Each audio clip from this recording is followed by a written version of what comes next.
berbincang terkait dengan Bali Pulau Digital sebagai salah satu indikator 44 tonggak peradaban Bali era baru. Nah, mungkin sedikit dari Ibu Putri. Bu Putri, kalau kita lihat di beberapa program-program kan sudah sangat mengarah ke Bali Pulau Digital, termasuk dengan pembangunan salah satu tower tertinggi yaitu Turya Pada. Dan di Buleleng. Tentunya. Bagaimana Ibu melihat arah dari pembangunan Bali sebagai pulau digital ini saat ini bagaimana? Artinya kan Bali harus benar-benar mengikuti perkembangan zaman, tetapi Bali juga tetap berakar pada keluhuran warisan lelangit kita, yaitu seni budaya, adat, tradisi, dan kearifan lokalnya. Dan era digital ini benar-benar sangat memudahkan nanti kehidupan kita. Kalau benar loh pemanfaatannya. Tapi kalau tidak, dia akan bisa menjajah bahkan membahayakan. Dengan adanya gadget itu mempermudah. Tetapi gadget juga bisa mengacaukan suasana. Jadi kita yang harus mengendalikan. Nah itu Bapak Gubernur tentunya sedia payung sebelum hujan. Jadi apapun yang akan kita kejar kemajuan itu, beliau lebih banyak memperhatikan dan lebih detail apa dampak negatifnya. Nah, dampak positif dari era digitalisasi ini mempermudah kita untuk mengejar dan mencapai target dari kemajuan hidup kita. Kemudian meningkatkan kemampuan sumber daya, karena orang-orang Bali itu cerdas-cerdas ya, itu. Jadi apapun yang sedang berkembang itu anak-anak Bali bisa mengikuti dengan cepat. Itulah makanya 4 di antara 44 itu masuk yang terkait dengan Bali Pulau Digital. Jadi beliau sudah melakukan 1, 2, 3 item atau 4 lebih untuk mempersiapkan Bali menjadi pulau digital. Nah, Ibu berkewajiban adalah menyampaikan informasi ini. Jadi mari kita Kerama Bali, masyarakat Bali, anak-anak Bali itu kita ikuti perkembangan ini dengan apa? Membuka kecerdasan kita, buka wawasan kita. Pemerintah sudah melakukan kewajiban kita apa? Jangan sampai kemajuan itu adalah untuk bunuh diri, gitu kan? Nah, semisal nih kita punya gadget, gitu. Dengan mudah kita membuat konten, dengan mudah kita berkomentar. Jangan justru gadget yang memudahkan kita komunikasi, justru untuk membuli-buli pemimpin, membuat opini yang tidak benar, gitu kan? Jadi menjauhkan dari kebenaran dengan membuat pembenaran, mengacaukan dan menyesatkan pikiran masyarakat, itu kan kontraproduktif. Padahal kan bukan itu yang kita inginkan. Nah, karenanya itu Ibu berkewajiban menyampaikan, yuk kita cerdas dan bijak. Jadi cerdas, siapkan diri kita supaya kita bisa mengisi dan ikut bareng di era digital ini. Kalau enggak, kita akan terpinggirkan. Nah, kemudian bijak adalah manfaatkan itu sebanyak-banyaknya untuk kepentingan diri dan kepentingan masyarakat, kepentingan orang banyak. Jadi mulai dari hal yang paling kecil. Karena ketika sosialisasi ini kesasaran Ibu kan keluarga.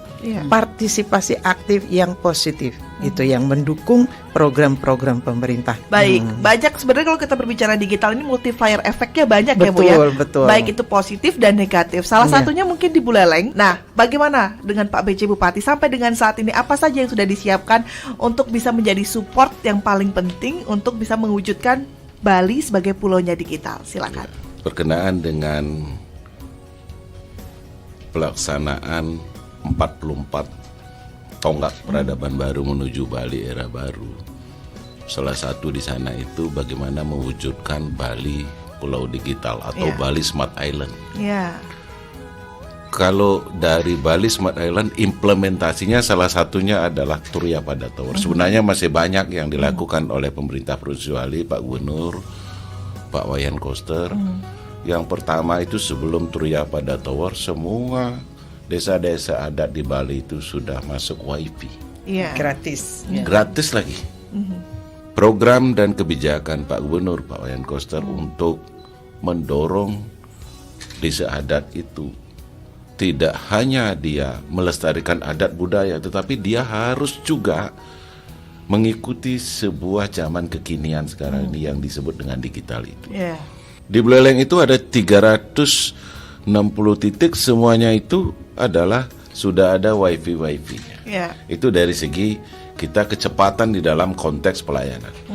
Terus dibangun Turiya Pada Tower. Ya. Dalam konteks keberadaan Turiya Pada Tower, Buleleng sudah mempersiapkan dari awal, baru dibangun kita sudah merencanakan itu. Mohon izin Bunda. Mengantisipasi Turiya Pada Tower, tahun ini kita bangun Taman Pendidikan Digital. Itu untuk mahasiswa-siswa semua dan di depan SMA 1 itu.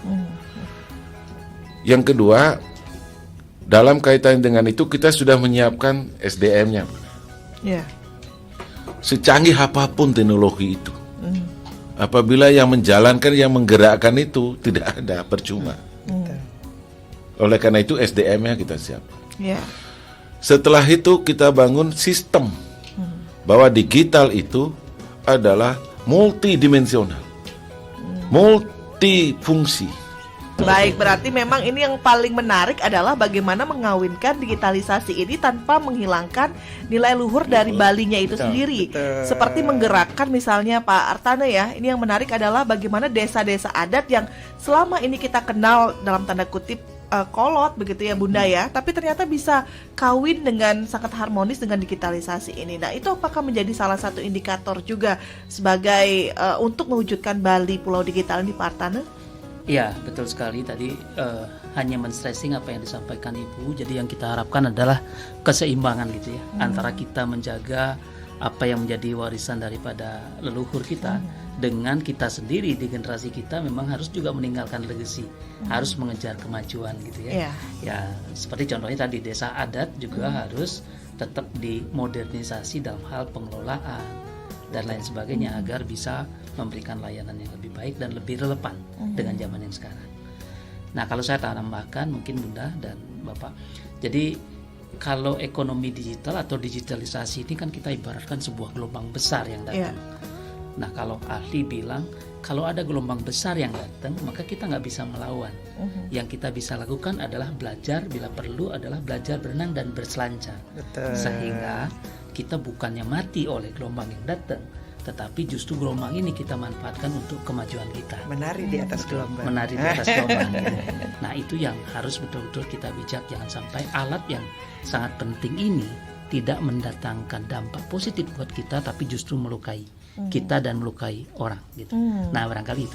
Tapi kemudian begini Pak Artana, kalau kita lihat bagaimana kemudian pemimpin kita itu bisa mengcapture gelombang besar yang akan datang ini masuk dalam visi misinya. Salah satunya adalah menjadikan Bali sebagai pulau digital. Nah, kemudian dari Bapak sendiri apa yang harus kita persiapkan? Tapi ini kan tidak hanya berbicara tentang Buleleng, tapi Pulau Bali yang lebih makro. Nah, silakan Pak Artana. Saya kebetulan diajak berdiskusi oleh Pak Gubernur terkait dengan digitalisasi, sampai beliau kemudian membuat program digital Kerti Bali gitu lah istilahnya, untuk memberi label apapun hal yang berbau digital yang akan dilakukan di Bali.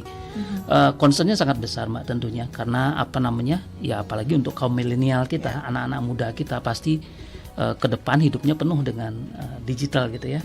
Jadi ada beberapa hal yang sudah dilakukan saat ini dan sudah masuk di dalam 44 tonggak peradaban Bali era baru. Yang pertama tentu kita berpikir infrastrukturnya.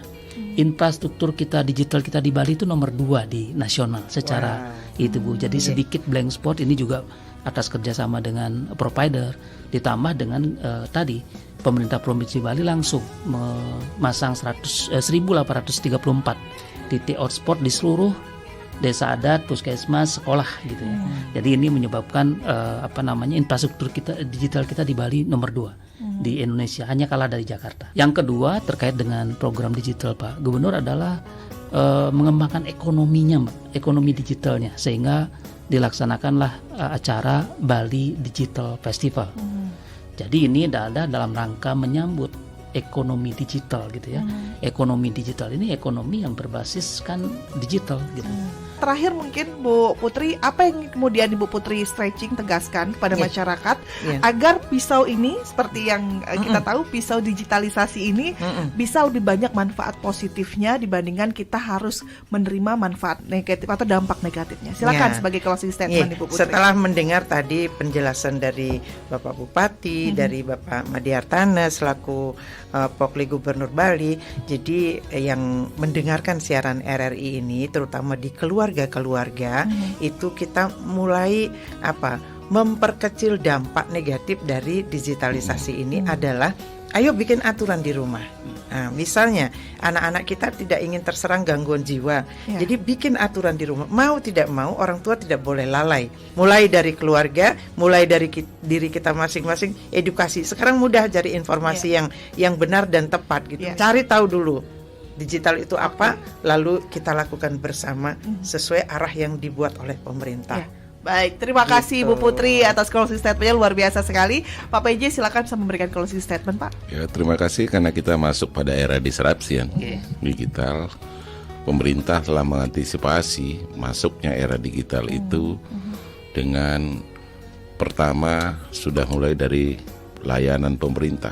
Good government itu sudah digital. Yang kedua baru ke pelayanan publik.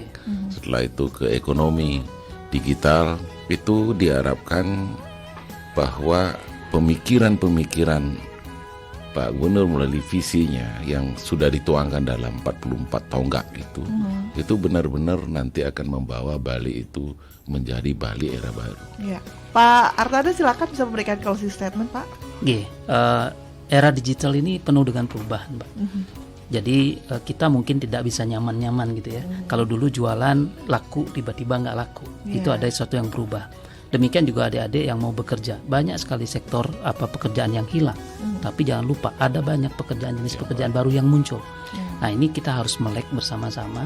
Saatnya untuk banyak belajar, berkreativitas. Apalagi sekarang pemerintah sudah sangat-sangat mewadahi. Jadi tetap belajar dan menyesuaikan diri dengan perkembangan yang ada.